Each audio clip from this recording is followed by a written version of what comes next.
Bear with me as I provide the necessary context. I am a 26-year-old male who has always been close to my family. I used to live with my parents and older sister until I turned 18 and left for college. Growing up, I despised our hometown and longed to escape its confines. The only thing that ever brought me back was my family.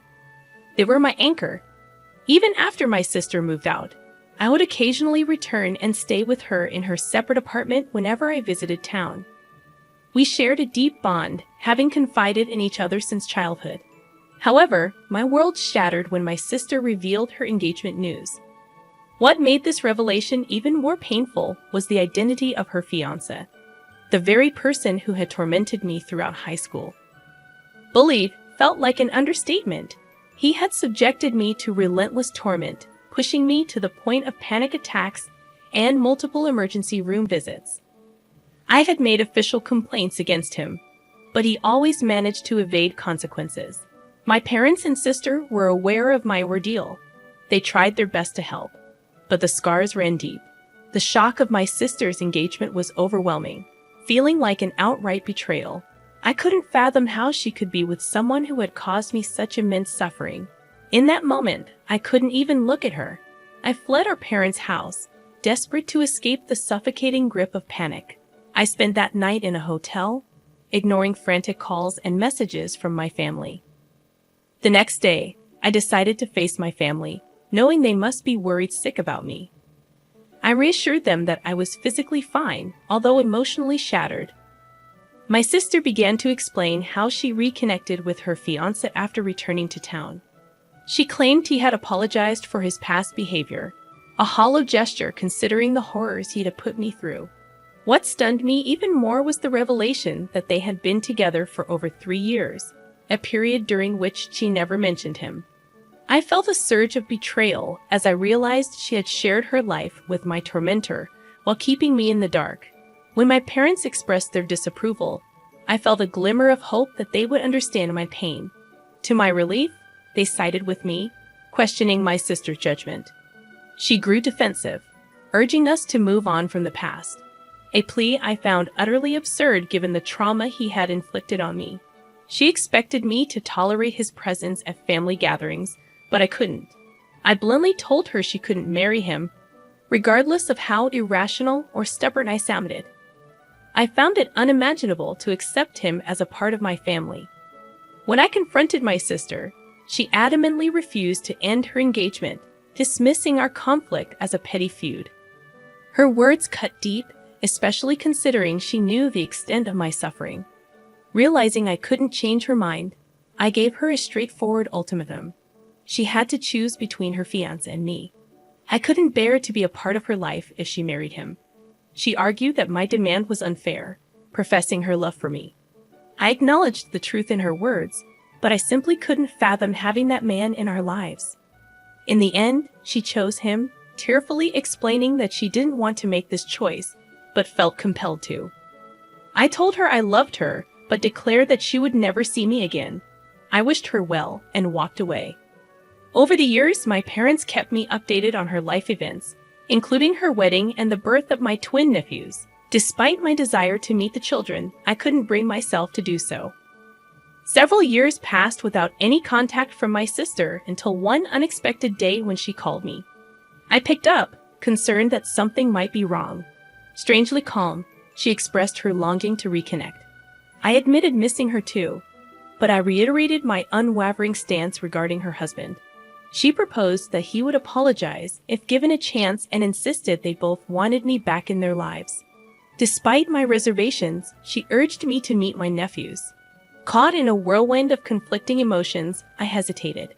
Before I could respond, she revealed her immediate need for help babysitting the kids, emphasizing that I was her only reliable option.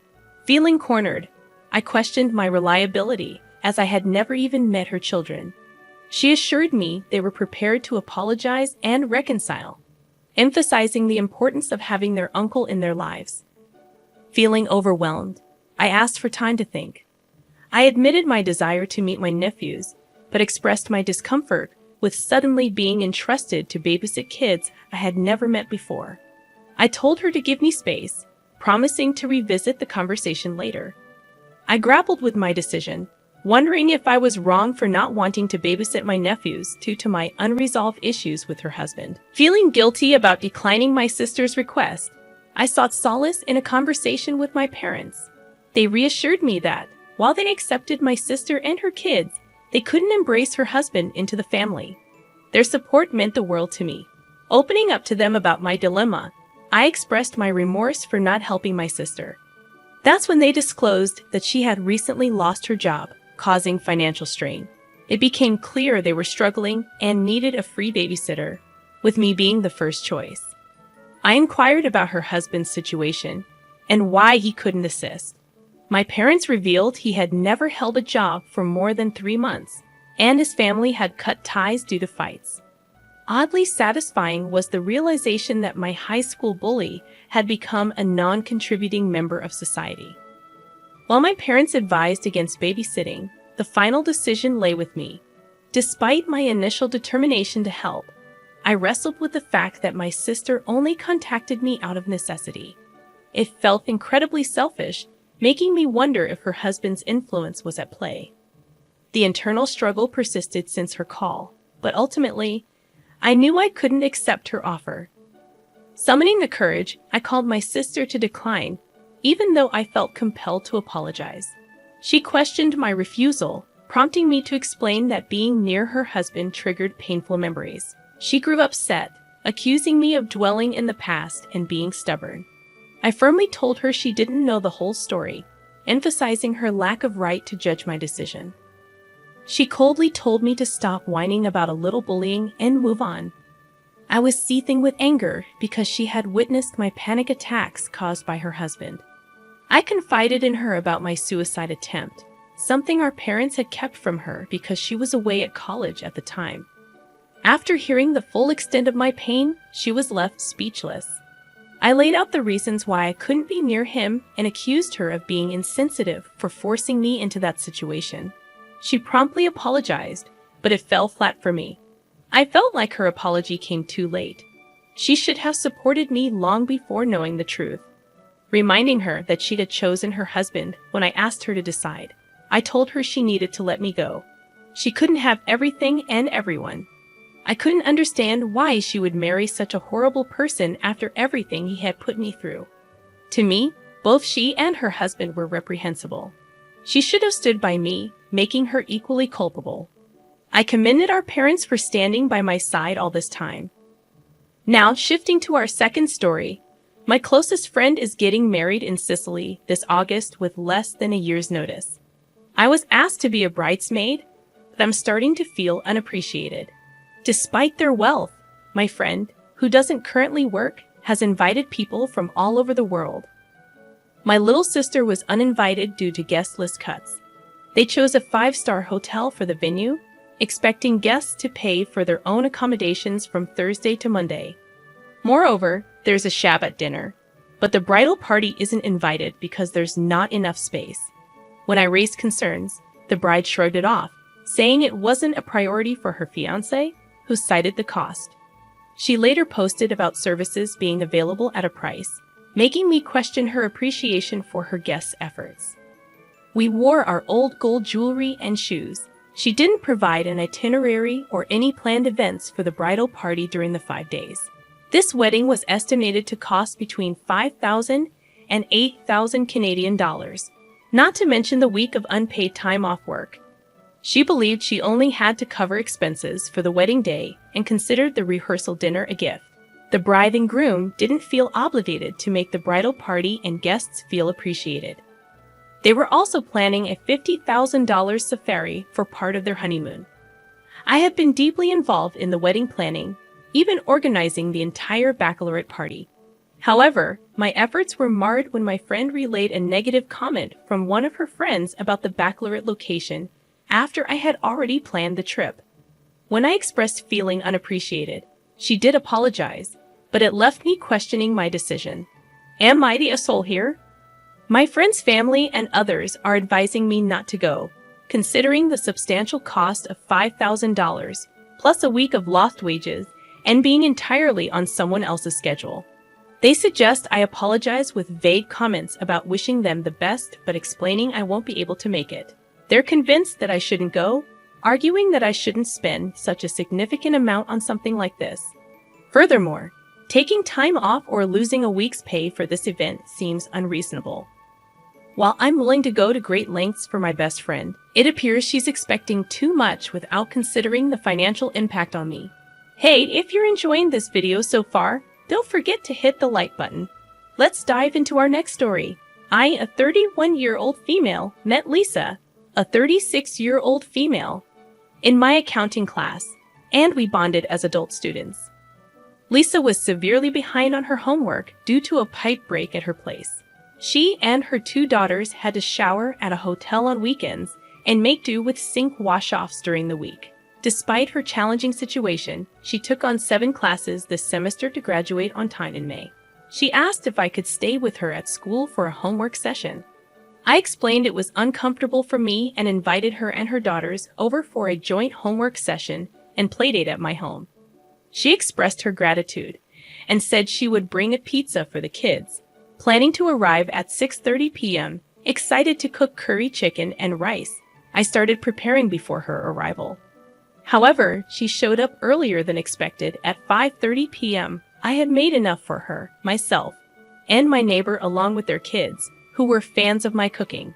I hadn't prepared anything for my son and my classmates' kids, as my son had expressed a preference for ramen, and she had mentioned bringing pizza. When she arrived, she immediately went upstairs to use the bathroom. It was slightly awkward, but I brushed it off. However, I noticed she hadn't brought any pizza, so I inquired. She explained she got her 2 daughters Wendy's instead. I asked her daughter's age, and she said 5, although she looked older and taller than my son. The mom corrected her, stating she was 3 and had a speech impediment. Despite noticing the kids asking for food, I didn't offer them my leftovers, thinking it wasn't my responsibility.